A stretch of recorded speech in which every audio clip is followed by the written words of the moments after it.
And now on this theme, we're going to be moving over to Greece. So we have the team at Let's Be Smart Greece here joining us live today from Greece. So we're going to do a little bit of a technical switch around here. So please be patient with us. And we will get them up and running. We have Amber Beck here, who's the Special Projects Coordinator of Let's Be Smart Greece, and her team, Ellie Lofts and Nika Mavrika, and possibly Julie Kelly, the founder. I'm not sure if she is with them. They're going to share with us how to think globally and act locally. Let's Be Smart supports a Greece campaign that operates a 5-star cat shelter in Athens, where they are working hard to promote the correct care for stray animals in need. The Let's Be Smart team will be sharing live from their cat shelter, so we can learn all about the cat stray crisis that they are facing and what solutions they are implementing based on the different challenges in Greece. They will also be discussing the successes with several of their programs. So Amber, are you out there? Yes, we're here. Can you hear us? Yes, certainly can. Excellent. Thank you. Perfect. Hi, I'm Julie. I'm here too, and Mika's here as well.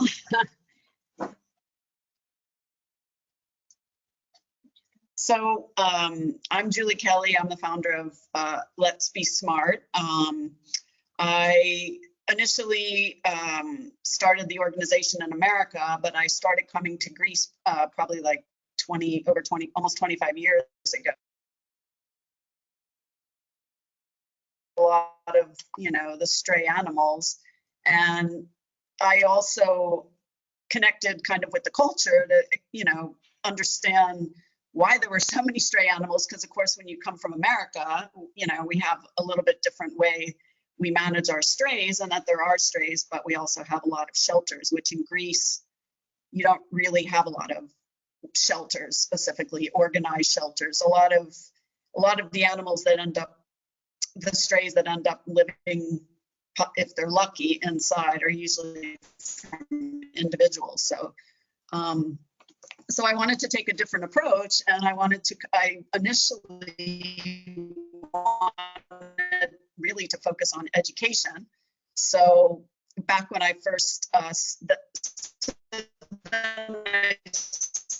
up the organization in Greece, and it's funny because I wanted a name that sort of was like, we're trying to find a way to manage, this crisis here, because I think anyone that comes to Greece, pretty much can see there's a lot of strays.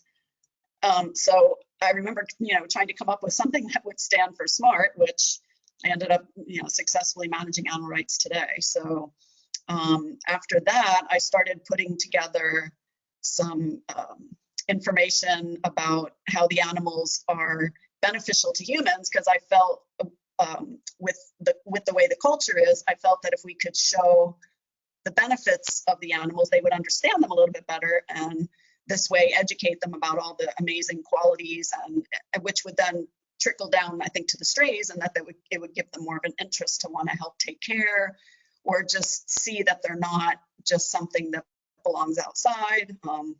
So I was taking some classes at one of the American universities here, and I actually used Let's Be Smart as one of my projects, just to try it out and see. So and the students loved it, the professors loved it, so I started giving some speeches about it, and it was really incredible in that a lot of college students really had no idea about just the benefits of animals in general, which I gave a lot of different examples, which we can talk about that a little bit later. But so anyway, that's what inspired me. And then so I thought, having the knowledge of, obviously living in America for so many years and understanding sort of how we take care of the stray animal problems in America, and then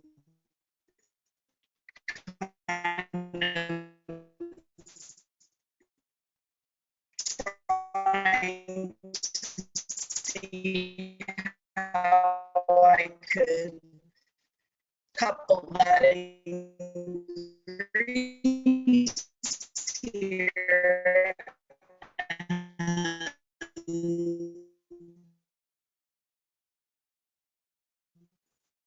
guys, I don't want to find interrupt a way you, but to add to sound what they're is doing here, but also see what they're doing here to populate America, because it's not all negative. Let's say it's different data. So thinking globally, and that kind of like what Anne's for. Yes. Hi guys, I'm not sure if you're hearing us, but your sound is pretty rough. If you guys could speak as close to the microphone. Is it too soft? It's a little too soft, and it's having some technical problems. Like, you guys are making that like robot voice noise. I'm not sure. I think Amber said your microphone, or the microphone or headset you guys were planning on using, wasn't working. So what I would suggest is speaking as close to the microphone on the computer as possible, and that should help. Okay, can you hear me now? Yes, that's much better. Okay. We do have a different Wi-Fi, so I brought that, so hopefully we wouldn't have any Wi-Fi issues. Okay, I'm very sorry to interrupt. Hopefully this will solve the problem, and please continue. It's fascinating. Oh, okay, no problem. So in short, basically, we kind of came up with this motto of think globally and act locally, which obviously now that I reside more in Greece, I do travel back and forth, but my residence has been in Greece for the past 16 years. And I felt like I wanted to contribute, here in Greece. And I felt that knowing, again, the way the culture was, and, some of the older cultures have their ways. So I saw that it would be really important to educate and especially work with the children, because they're the future, obviously. So I was trying to come up with just some different projects, which again, we'll speak about those in a little bit, but that was my main focus, and for the people in general, just to learn about the benefits of the animals, which again, when we talk about our video series, they're for children, but they also have a lot of information for adults. So I think it ends up being a win-win situation. Let's see. So Amber's here. She can introduce herself. Hello, so I'm Amber, and I am the Special Projects Coordinator for Let's Be Smart Greece. So I'm originally from England, and whilst I was in England, I've always studied sort of animal behaviour and animal welfare. And animal welfare has always been something that I was really passionate about, but I wanted to use my knowledge in countries that I felt needed it more, which is why I ended up coming over to Greece to try and help the animals here, and obviously help educate over here as well. So now I have lived in Greece for 1.5 years, working for the organisation, where I run the social media pages, obviously to try and get adoptions and donations and spread the work about what we're doing. And then obviously I look after the cats and help with the fundraising as well. So Ellie couldn't actually be here today because she is transporting 5 of our cats to their new homes in England. So I will speak a little bit on behalf of her as well. But Ellie is also originally from England, and she has lived and worked here now for 2 years. And at the shelter, she runs the shelter, and she's also our adoptions manager. So Ellie previously worked abroad in Thailand, where she was in charge of the adoptions there as well. So she's really knowledgeable on obviously the health of all of the animals and making sure they can get to their perfect homes. So I will let our other colleague, Mika, introduce herself as well. Hello. Hi, I'm Mika. I'm half Swedish, half Greek, but was born and raised in Greece. Can you hear me? Yes, you sound fine. Okay, perfect. I grew up in a house with cats and dogs, and a mom who worked as a vet assistant. So I was always involved in animal welfare since a very young age. As I grew up, I wanted to help more and gain knowledge and experience. So I started working at the vet clinic. I was supposed to stay there for a few months, but ended up staying there for 7 years. It helped me a lot, and I decided at that point that I want to study as a vet nurse. So I studied vet nursing, and now I'm currently also studying to get a higher diploma in animal nursing. I've worked in Let's Be Smart organization since 2019. I'm the director of animal care, and I help take care of the cats at the shelter and at the foster home.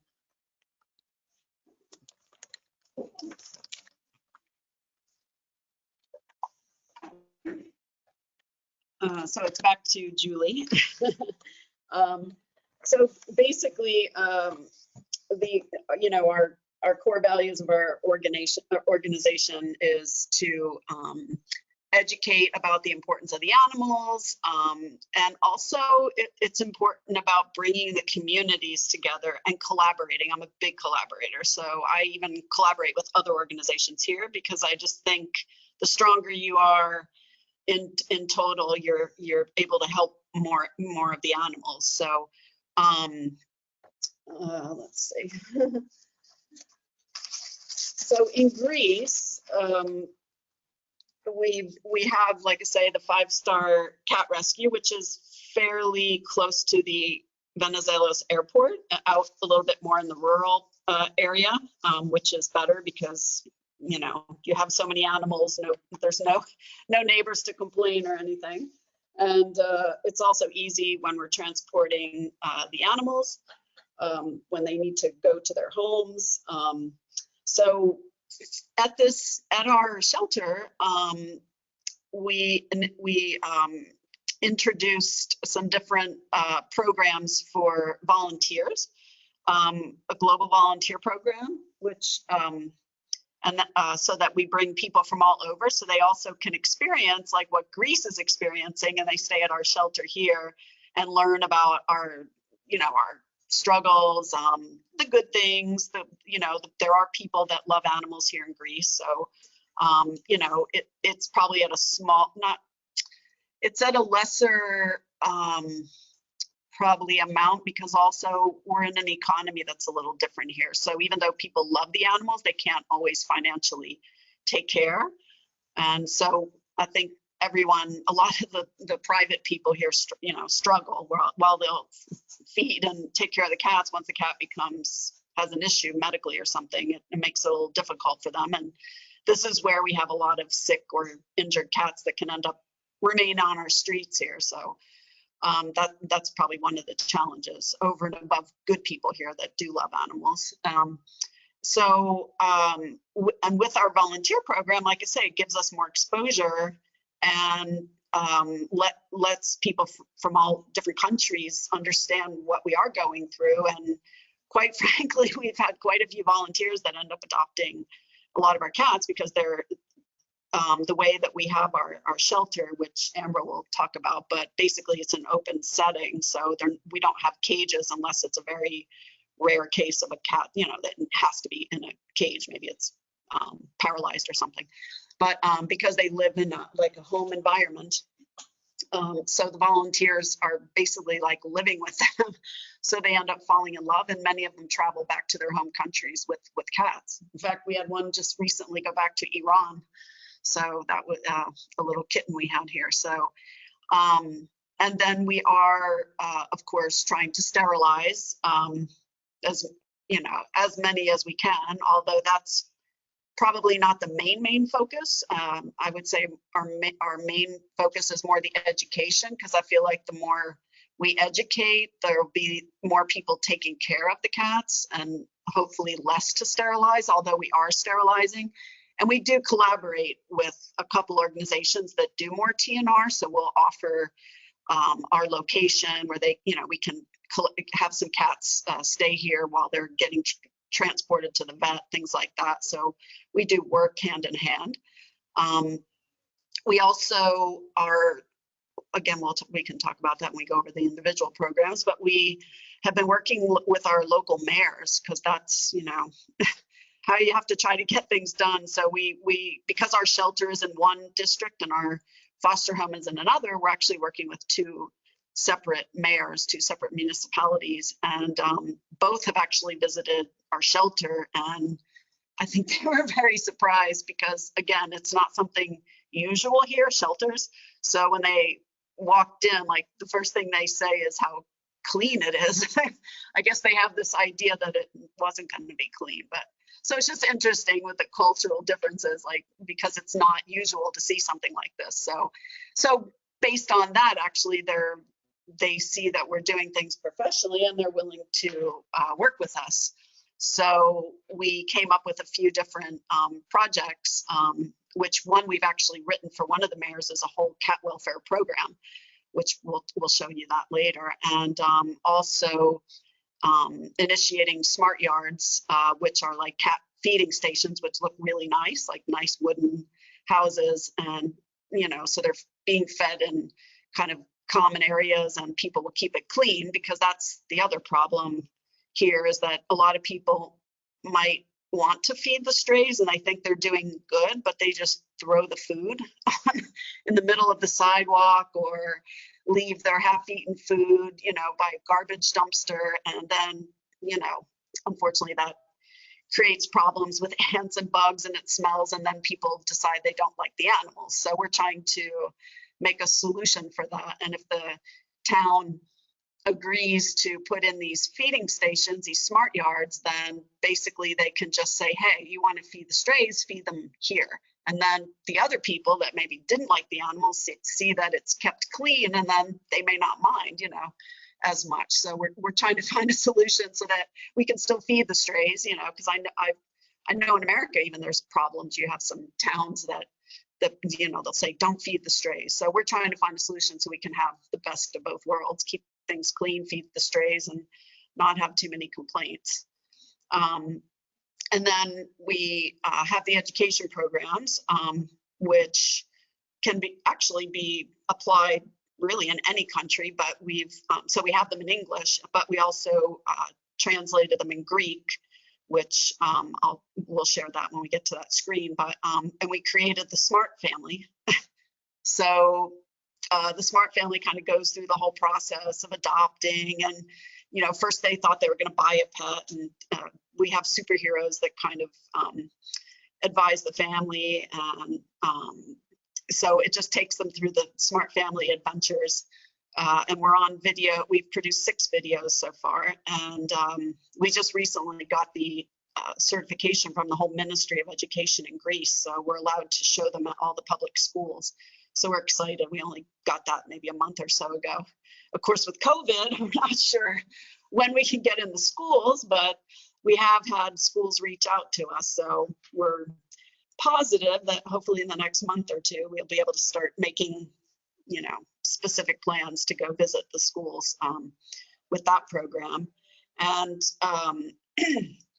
we also, because I think our facilities are able to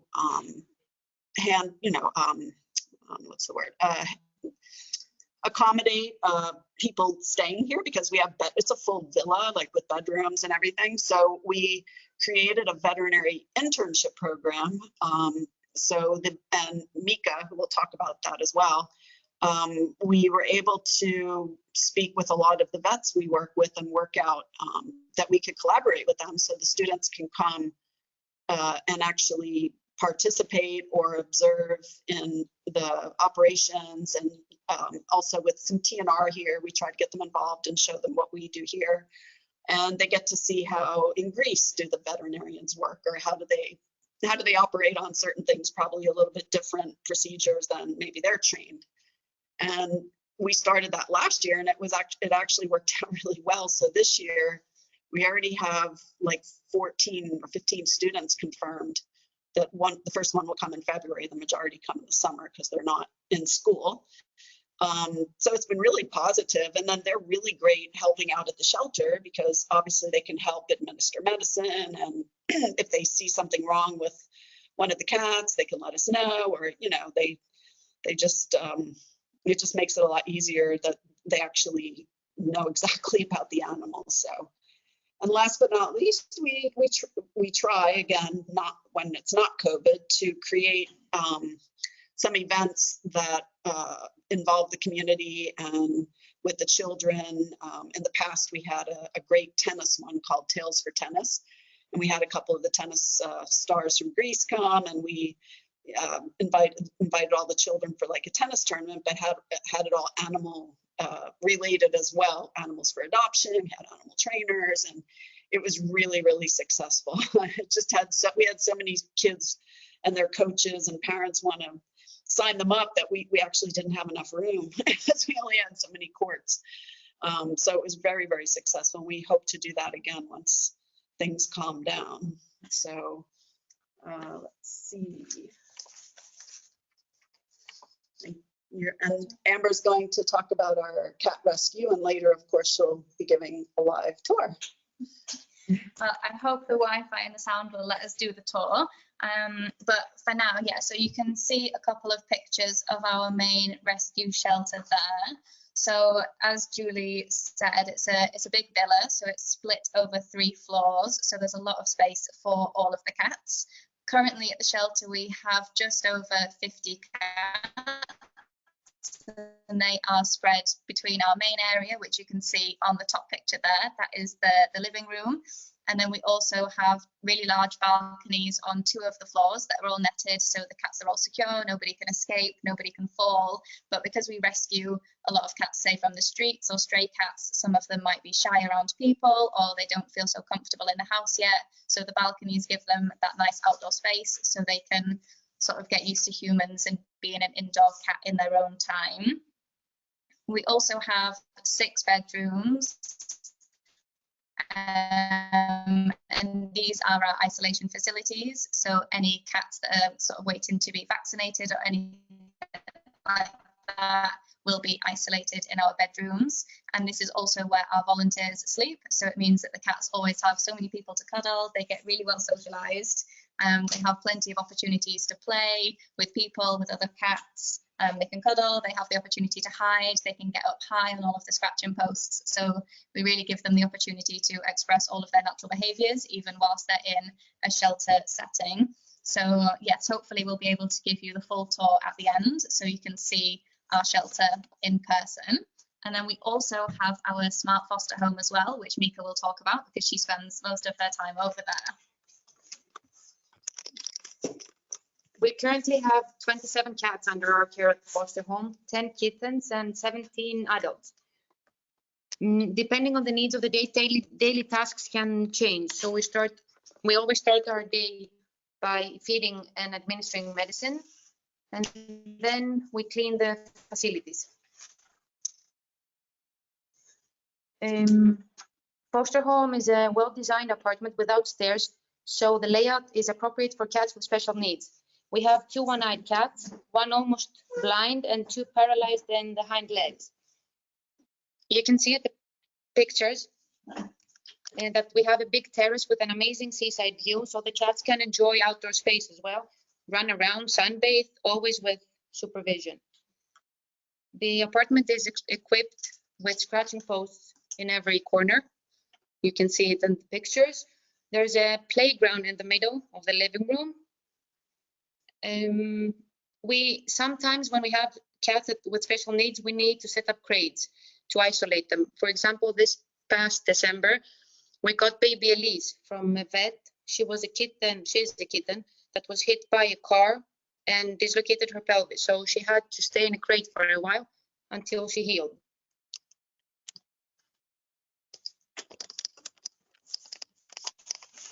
So both of the settings at the foster home and the shelter obviously make it ideal for the cats to be socialized because they do live in home environments. They're always around so many people and volunteers. With the 6 bedrooms, obviously we usually have 6 volunteers, but some of them have bunk beds or double beds, so we can have up to 10 people in the shelter at once, which obviously means that the cats just get used to being around so many people all of the time. Our cleaning is very strict, so they're always around the vacuum cleaners and steamers and mops and everything like that. There's music playing, so they just get used to being in that home environment. So when they're adopted, they just walk straight into their homes like they've always been there. Because they're just so confident with their surroundings. If they can live in this house, when they get to a normal, quiet family home just with a few people and a few other cats, they just walk straight in. And all of our adopters always comment on how confident the cats are, and they're so cuddly and they're so playful all of the time. Obviously, not all of the cats are like that. Sometimes when we rescue them from the streets. They can be really scared of people. Maybe they've had a bad experience in the past and we have to spend a lot of time working with them. But in these cases, they will spend more time in the bedrooms with the volunteers, so we wouldn't release them into the main house until we are happy that they are confident and they can cope with the change. And then obviously once they're ready, they move on to their new homes. So we have our adoptions program as well. So all of the cats that we rescue eventually become available for adoption, and once they're adopted, this creates space for us to be able to rescue more cats from the streets and obviously save more lives. So we rescue our cats from a variety of places. Sometimes we find them on the streets ourselves. If we're out feeding the strays, we might come across, say, a really sick cat that wouldn't be able to survive without our help, so we would rescue them ourselves. We also get given them from other people, or sometimes the cats are just dumped at the vets and the vets have to call us because they have no other option. Maybe sometimes the people ask for the cat to be put to sleep and they don't want to, so they will call us, and we're sort of the last lifeline for that cat, and hopefully if we can rescue it, then that will be another life saved, which is obviously the main aim. So the majority of our cats are actually adopted outside of Greece. So we have a lot to other European countries, we have a lot to the UK, and we also have a lot to America as well, which is amazing. So we have a completely international adoptions program where our cats can be rescued all over the world. And this is mainly helped by our volunteer program, because we have volunteers from all over the world. Like Julie said before, a lot of them end up adopting the cats themselves, or maybe they have friends or family members that want to adopt the cat. They then go back to their home country and they share our posts on social media and they spread the word in all the other countries, which has definitely helped us get our adoptions up. So last year in 2021, we had over 100 cats adopted, which is amazing. And we also had 5 dogs adopted, because whenever we see an animal in need, we have to help them as well. So even though we're a cat rescue, we did end up with a couple of dogs last year, which were also adopted. So it was a very successful year for adoptions last year, which is amazing.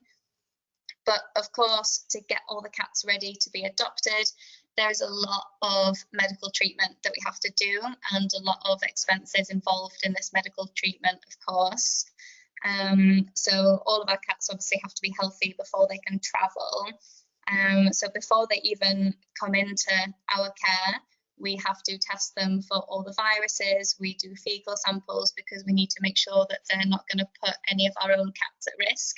And for example, maybe if they're positive to one of them, they might need to stay at the vets for a little bit longer until they can have treatment, or we need to figure out a plan at the shelter and the foster home where we can isolate them accordingly to make sure that none of the other cats are at risk. After that, of course, all of the cats are vaccinated, they're microchipped, they're all sterilised, and we have medical records of all of this that we can pass on to their new adopters as well. So they get a complete record of everything that has happened. And that's just the easy cats. We obviously get a lot of really difficult cases as well. So you can see the tiny kitten in the picture there, that's Vincent. Vincent was also hit by a car, and he is paralysed on his back end. So we're currently waiting for some further testing, probably CT scans and stuff like that for Vincent, so we can understand the condition more. But yeah, it's not always easy. There's always a lot of medical treatment, and sometimes you think the cat might appear healthy, and then the more tests you do, the more you find out, and it takes us a long time to make sure the cats can be adopted. But we get there eventually, and we find them all really special homes.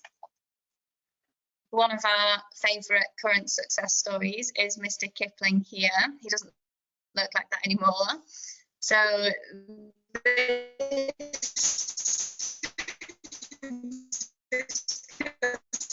we found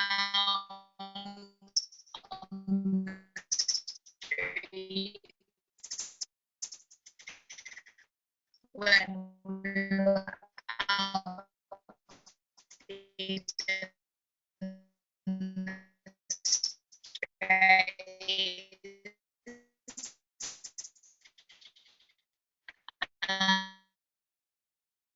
And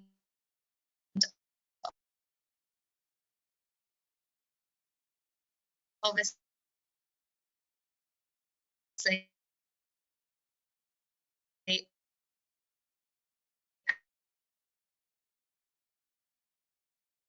Hey, Amber, I'm going to interrupt. We're not As hearing you you. can see, he was really sick. We could tell that he needed help. Sorry, Amber, are you there? As the audio connection was lost for a second there. Yeah, so can you go back and just start at the beginning of Mr. Kipling's story and really focus in on your microphone? We were doing great, and then we lost you Okay, right at the beginning of Mr. Kipling's story. So I'm sorry, I'm going to ask you to start again. That's fine, don't worry, sorry about that. So yes, Mr. Kipling we found on the streets as a stray cat. We'd seen him for a couple of days whilst we were out feeding the strays, and we noticed that every time he was in the same place, he wasn't really moving, he wasn't eating. So after a few days, we decided that it was time to intervene and take him to the vets because we didn't think that he would survive without our help. So once we took him to the vets, obviously we found out that he had the really bad upper respiratory infection, so he needed a lot of antibiotics to help with that.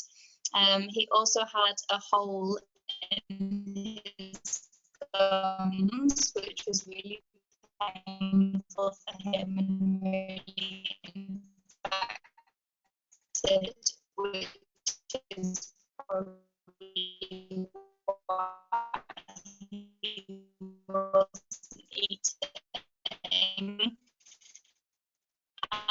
And he was also positive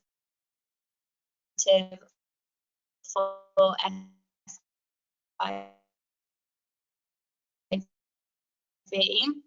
so his immune system probably wasn't good enough to help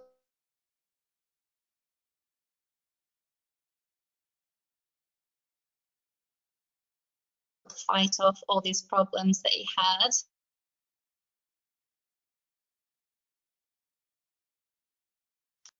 Hey, Amber, it's Kristen. I am also going to interrupt for just So a Mr. second Kipling stayed at the vets for quite a while for all the treatment that he needed. And then he eventually came to our shelter. We tried to touch him with claws out to get him happy, ready to the handsome. He was the girl in the photo who came on. I mean, who wouldn't? Look how big you so much with his photo. And she just felt he travels to England, so he's all ready to go to his new home. But this is just one of the examples of the transformations that they can have from the streets. If he'd have stayed on the streets, he probably wouldn't have survived much longer. Just a year in our care, and now he's ready for his new home.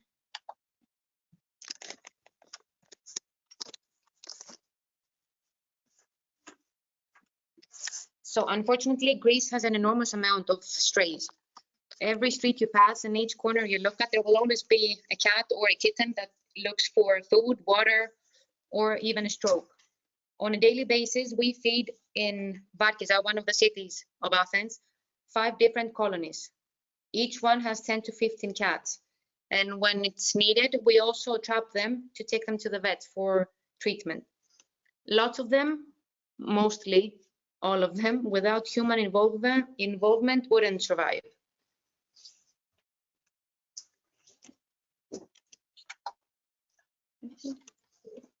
This is Amelie. You can see her in the picture. Amelie's story, one of her miracles. She was found on the streets by a man in a very bad condition. You can see the first picture. He took her to the vets to euthanize. Luckily, she had to be treated. So the vet came out of the examination room, discussed her condition, and asked for our help.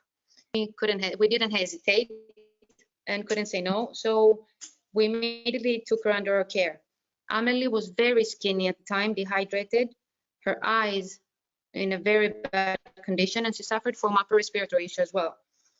We knew we couldn't probably save her eyes. We tried our best with antibiotics and eye treatment for a long time. Unfortunately, due to all the medication she received, she developed kidney failure at some point. We connected her, we had her on IV fluids at the home and managed to save her. When she got a bit stronger and she grew a bit more, the vets decided that we needed to proceed to eye extractions. So we had to remove both of her eyes. In the meantime, we had her, all the time that we had her at the foster home, everybody that met her fell in love with her. And one of our colleagues got very attached to her. Amelie was lucky because our colleague couldn't imagine her life without her and decided to adopt her. She wanted to provide her the amazing life she needed, give her love and care. She adopted her and she's now living her best life in Slovakia with her new fluffy friends. She has managed to make a lot of new friends, dogs and cats, and even though she's blind, she doesn't lack anything. She's extremely happy, full of energy, and lives her best life.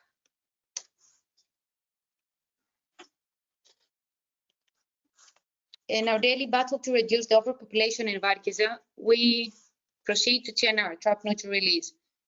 The process is not always easy. Sometimes it needs plenty of time and patience, but the results are always rewarding. We have trapped and sterilized more than 100 cats in the last 2 years. We are very lucky because we have our volunteer program, and most of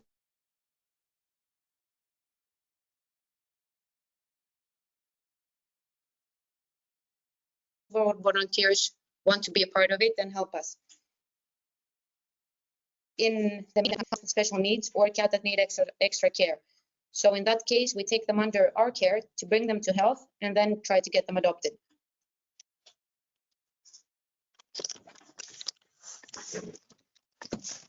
Okay. So one of the programs that we're in the process of actually implementing, which is part of a solution to the strays in a couple of the municipalities, and what I mentioned before is that we created a 5-star cat welfare program, and we actually worked as a consultant for the mayor without it being Let's Be Smart, because our municipality considers 3 different other municipalities within under the one umbrella. So we didn't want to have Let's Be Smart go, let's say, take over for the NGO and offend any other NGO that's working in the other municipality. So we consulted with the mayor. We put together the 5-star cat welfare program, which we you know, every municipality in Greece by law is supposed to spend money on their animals, but what happens is it doesn't get organized, and it doesn't really always happen, or they focus more on dogs rather than cats. So we came up, you know, with the 5-star cat welfare program so that they could allocate also to the cats specifically, because, you know, it's a separate problem. And we explained to them that, you know, because they were basically just saying, yes, we just want to sterilize. And we said, yeah, that's great, but there has to be a whole kind of global thinking about this problem,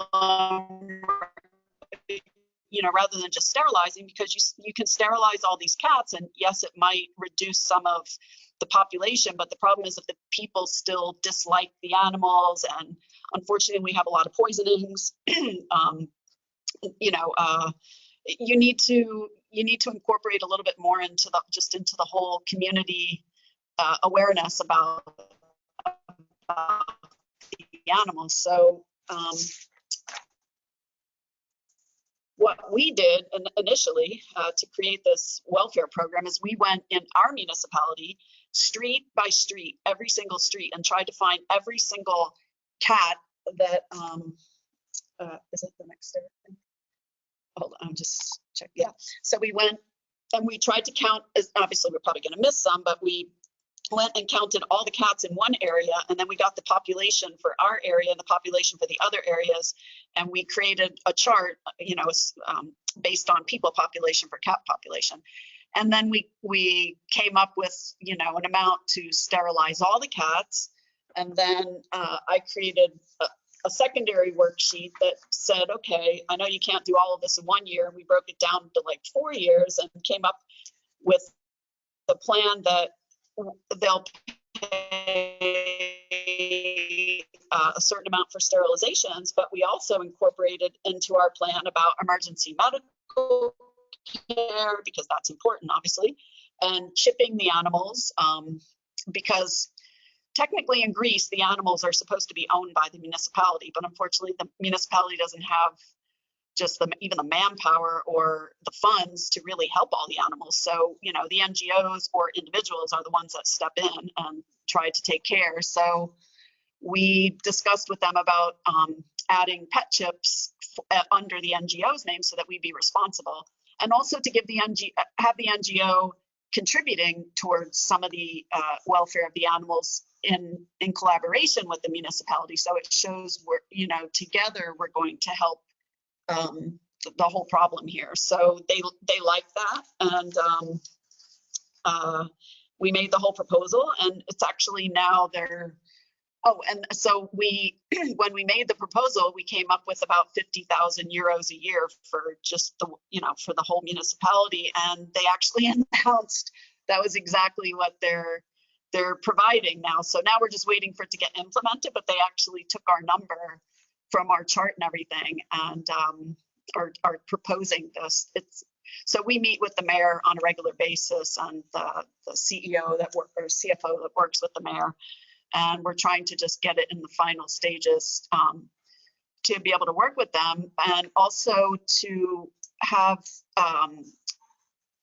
more connection with the community now, because like a lot of the BMOSs have local newspapers and all, so that they can start adding in about animal welfare, animal education. We can have some community events with the children, which also we want to propose our SMART videos, which they already know about those for the children. Also where the community gets involved with the SMART houses that we were talking about, which Mika will explain a little more. Just so it becomes this whole community, you know, like a community involvement, rather than, oh, okay, you just have a budget to sterilize cats, that's it. Like, I feel like we want to bring everybody together. So, but on the other hand, we asked that the BMOS, well, it's called BMOS in Greek, the municipality, also give each NGO for their particular areas the ability to be able to get donations. So to give us the rights to have a bazaar, give us the right to, you know, show our videos to children and make like small events, so that we can also get the donations, so that hand in hand with them, we will help to be responsible. So they just thought this worked well, because it shows that all together we're taking responsibility, because it is about the people too. Like we all have to be responsible. It's not going to be the government that's just going to be able to take care of everything. I think if we're all responsible as a whole, it's going to make a much better impact. What's next?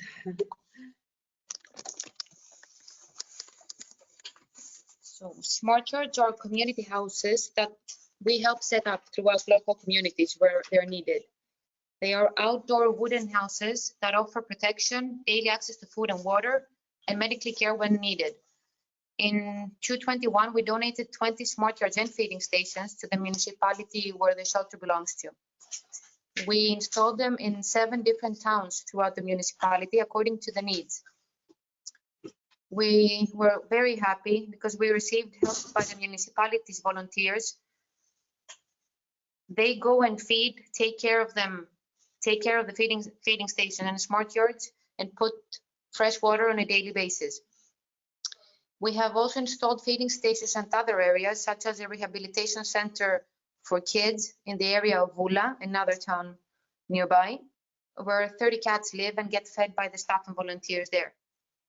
We installed in 2020 one smart yard in a big shopping center called Leroy Merlin, where we also rescued 5 kittens from while we were shopping.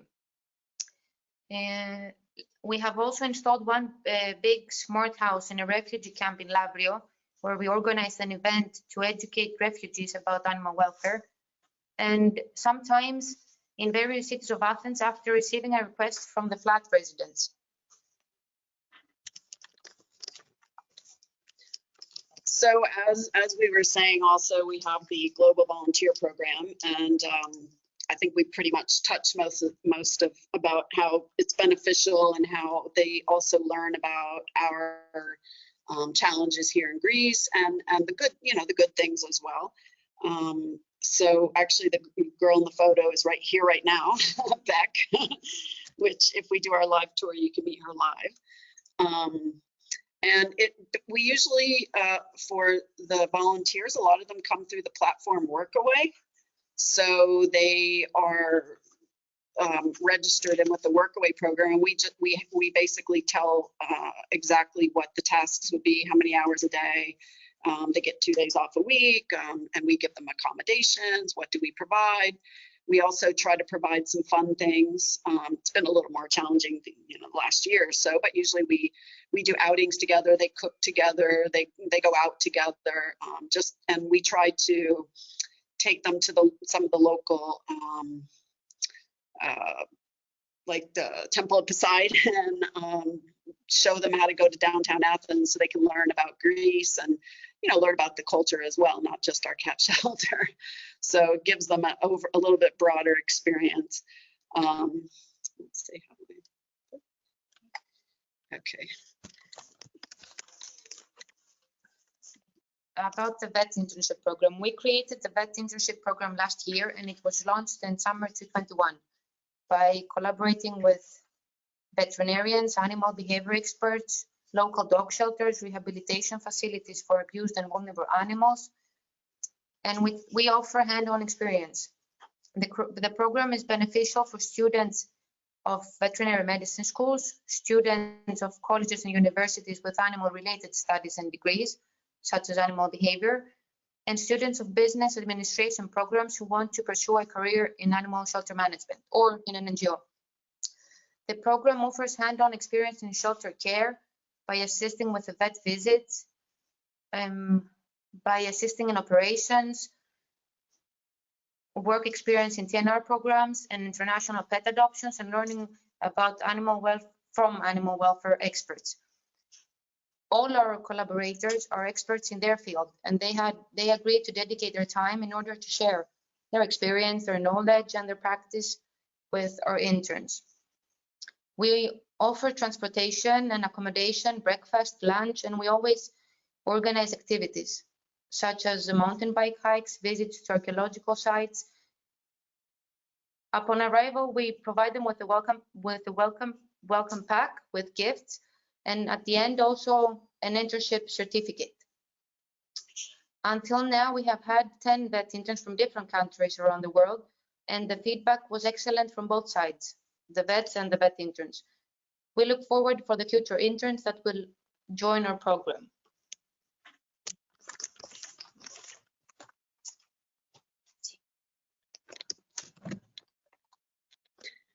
So again, one of our other solutions that we felt, especially in Greece, was to create the educational programs, which we created the S.M.A.R.T family, as I was mentioning.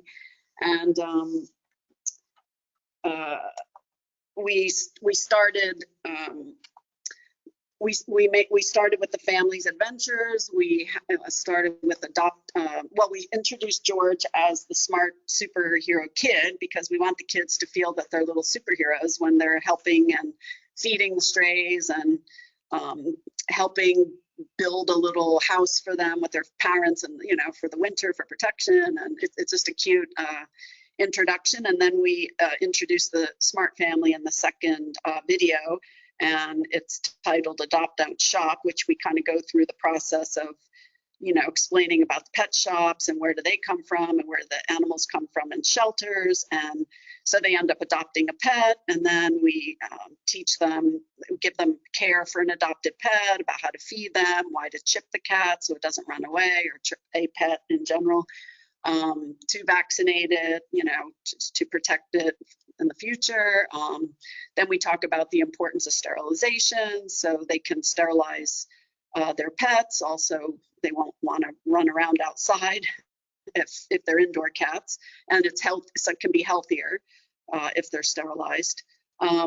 We also created one for keeping the home clean, because that's, especially in Greece, very important, and why a lot of people probably end up not wanting pets in the house, because there's hair and they can be dirty, it smells, whatever. So we're trying to take that away and show them how they can keep the home clean with eco-friendly products for their children, for themselves, for the pets.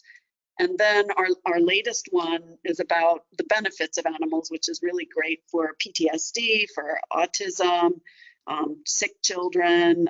We even have activities when children are home, let's say if they're home from school because of COVID, what they can do with their pets. So they're in English, they're in Greek, and the first 4 are also in Arabic because we work with a friend of mine works with refugees here. So we've also had events where we teach the refugee children about the animals as well. And we do crafts with them. And, because eventually everyone's going to be integrating into society. And we want the people and the animals and environment in general to have a happy combination. And then last but not least, before we're hopefully going to show you our tour of our shelter quickly, is we have the Trap Gang coming to Greece, Sterling, and we're excited. And Mary, who works with Sterling, and we're organizing 10 days worth of events with him to also discuss about trapping and neutering, the program. We're going to go on some missions. We're going to be trapping and neutering in different areas of Greece. One of them is going to be the island of Hydra. There's an organization there. We're going to stay there for 2 days and help them trap and neuter, and also go to a school there, private school, that we're going to show all our videos, do crafts with the children, teach them about the animals. So we have a whole lineup for him. I think in the end, we must have a link, but we have a website, wrap2trap.com, that we're laying out our whole program for him. But we're really excited because I think what's important is having Sterling come and explain that we also have problems in America, because it's not only about having problems in Greece, and it's just how we can work together to see what works best in each country, of how to manage the same, pretty much the same. We have the same problems. Just in America, I think we send them in shelters more, where they don't have shelters here. So you tend to see more animals on the streets, which, if the people are aware and understand that they are important for many reasons, even for rodent control, that they'll mind them better, they will take care of them better, they will alert for their health to an organization if they know that there's an organization helping. So I'm not saying every animal should be inside of a home or anything like that, but I think when you educate in general and see how we can all work together to actually help the animals all over the world, and just share all of our problems together, I think you connect better, because a lot of the times in Greece, there's so many problems that it just seems so negative, and I don't think it needs to be negative all the time. And I think that by having the Trap King Sterling come to Greece and share also the challenges of America and what he's doing, I think it will help inspire more people here, which again, there are some great people here, trying and doing the best they can.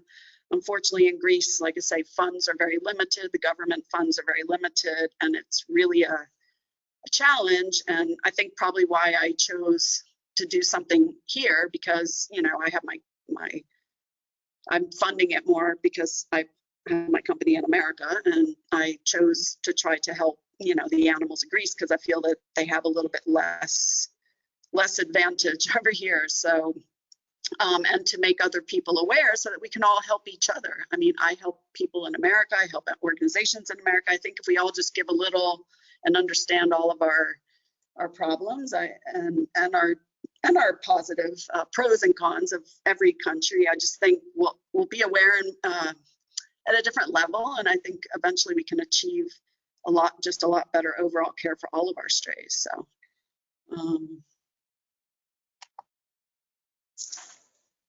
So yeah, I think that is the majority of everything from us. So I've put the social media pages on there if you want to keep up to date with any of the projects that we've mentioned. If anybody would like to come and volunteer at the shelter, if anybody wants to adopt a cat from the shelter or just keep up to date with everything.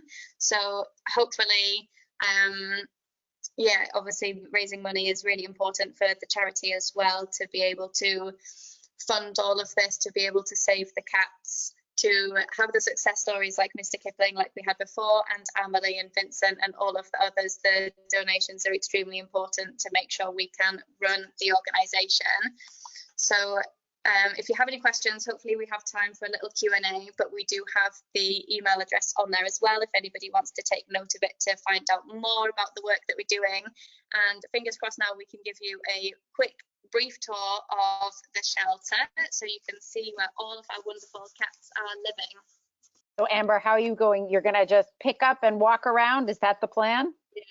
Yeah. We have a MyPod. So We'll see. If I'm gonna just say, if we get frozen, we will close out for lunch, but we'll let you know. So looks good. So Okay. far, we're looking good. Perfect. So this is one of the main bedrooms of the shelter. So like I said before, we use these rooms as isolation for our cats.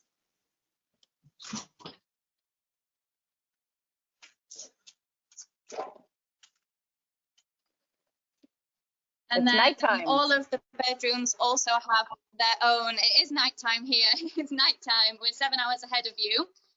But yes, all of the bedrooms have their own private balconies as well. So they have access to outdoors.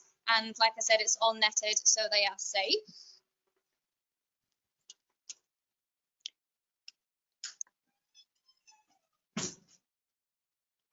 If you had a group of volunteers interested in coming and doing a TNR with you, is that something that would make sense? Yes, definitely. Depending on the dates and the number of people, we could organise for them to stay at the shelter. And there's always cats to be neutered in the area, so definitely something we could organise. So this is another one of the bedrooms.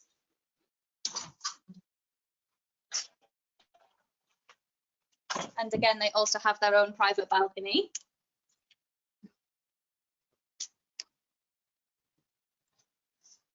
And then I'll quickly take you downstairs as well. This is me so and Whiskey. They're just cuddling together.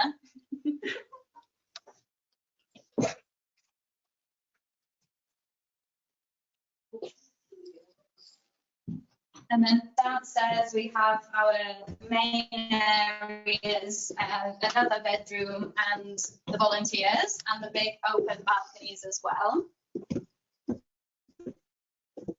So this is the main living room. As you can see, there's Mr. Kipling. Hey, Mr. Kipling.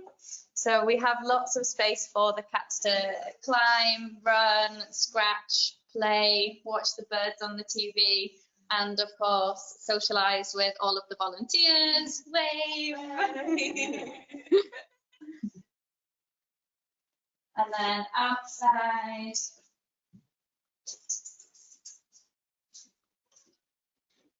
All right, everyone wants to do a field trip.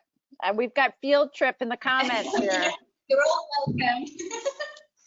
So we have a special room dedicated for the litter trays. So everything is hygienic. It's all in one area. So it's nice and clean.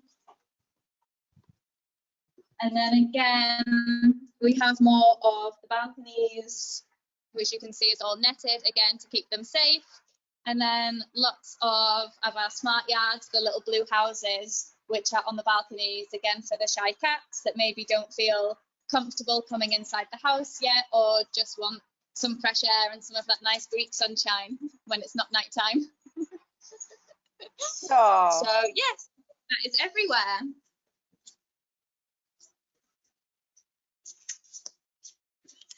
Thank you so much for this tour. This is fantastic. There was one other question I had out of here. What's the typical length of stay for volunteers? It really depends. I think during the summer we have a lot of people who are sort of traveling around. So people maybe come for 2 weeks, for example, because they will move on, go to other animal welfare organisations as well. Our vet interns tend to come for a little bit longer because they pay for their stay here. They really want to make the most out of it. So maybe the vet interns will come for maybe around a month or so. And then in the winter, especially with COVID, when people can't travel so much, people are staying for a little bit longer, sometimes 3-6 months, depending on their travel plans. Question is, how is the house occupied? Who lives there? How long? How's that determined? Do you have like an Airbnb thing where people book in, or do they just email your organization to make those arrangements? So I live here permanently, so I'm always on site to manage the shelter, make sure the cats are safe. If there's ever an emergency, I can take them to the vets. So I'm here 24/7. And then for the volunteers, we are on Workaway, so people can apply through Workaway, which is a site where people can volunteer and get a work exchange. So we have a calendar where people can email us their dates and we can see if there's availability. If anybody was interested in volunteering, you can use the administration at letsbesmart.org email that I shared earlier and let us know which dates you would like to apply for. We can check if there is room at the shelter, and then once that is confirmed, then you're more than welcome to come and help us in Kitty Paradise. Sounds great. The comments, everybody, they just are so inspired by the work that you are doing. Amber, Julie, and the rest of the team, I want to thank you all so much for putting this fabulous presentation together. And it's just incredible. Really appreciate the work that you're doing and everything. It's an amazing program. I'm so glad we were able to share today, and I'm glad that the Wi-Fi pulled through for us. So thank you everybody so much. This was great presentation, and we'll pass along the questions at a later date and all that stuff, because I think you've got a good registration list here of folks that want to come. So that's great. So thank you very much. Before we close for lunch,